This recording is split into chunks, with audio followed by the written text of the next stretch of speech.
რაც ეხება ურთიერთობას არა იქ ეს კავშირი ეს ურთიერთობა მე ვიტყოდი არა გამონაკლისები არის ალბათ ბევრია ესეთი გამონაკლისი მაგრამ ეს უფრო დაკარგული უფრო წაშლილია რა 18 წლის რო ხდება შვილი როგორც წესი მეტაკლებად არის დამოუკიდებელი და რა თქმა უნდა ეხლა ბინის შეძენა არის დიდი პრობლემა ეს ანუ იპოთეკა და ეს არის მთელი ცხოვრება უნდა ჩაება ამ ასე თქვა საშინელ უღელში და მთელი ცხოვრება მოიხადო პროცენტები მაგრამ ნუ ახლა ბინის ქირა და ასე შემდეგ და ნუ გადიან ცხოვრობენ დამოუკიდებლად მე საბედნიეროდ ბევრი მეგობარი მყავს რომელიც რა თქმა უნდა გადაყოლილია მშობელზე მაგრამ მშობლები არიან დამოუკიდებლები როგორც ესეთი რა ეხლა აი ეს მომენტიც არის ურთიერთობაში როცა მშობელი არის დამოუკიდებელი ან შვილია დამოუკიდებელი კი პასუხისგებლობა გააქვს კი ყურადღება უნდა გამოიჩინო მაგრამ ნუ აი ესეთი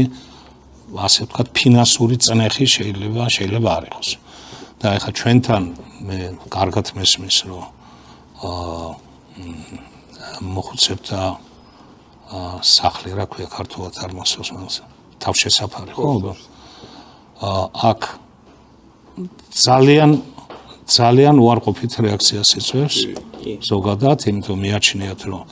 მაგრამ უნდა გავითვალისწინოთ რომ ალბათ აქაც არის ესეთი ვითარება როცა აი გამოუვალი სიტუაცია მართლა გამოუვალი უბრალოდ პირობები როცა ალბათ არ არის სათანადო შეიძლება არის მე არ ვიცი და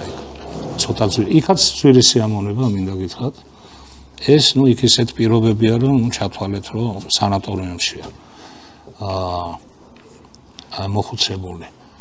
აქ საუბარია ყურადღებაზე რა აი მუდმივი ურთიერთობა შენგან შეიძლება არაფერი არ უნდათ ერთ მარტივი რაღაცა დედაჩემი არის სრულიად დამოუკიდებელი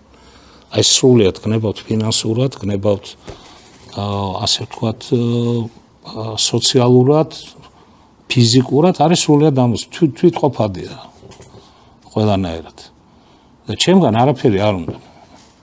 მეც დედაჩემისგან არაფერი არ რა გვინდა ურთიერთობა ყურადღება სიყვარული აი სიურპრიზები რომელიც აღარ იქნება და ასე შემდეგ სულ ყოველთვის როცა ჩავდივარ დედა რა ჩამოგიდა არაფერი არ დაიხარჯო არ ვიხარჯები კაცო ყველა დედა ყველა ასაკში რომ ერთი და იგივე ტექსტიც არ ვიხარჯები რითი შეიძლება გასიამოვნო ვთქვათ ეს ვიცი რომ ხა გიждდება ჩურჩხელაზე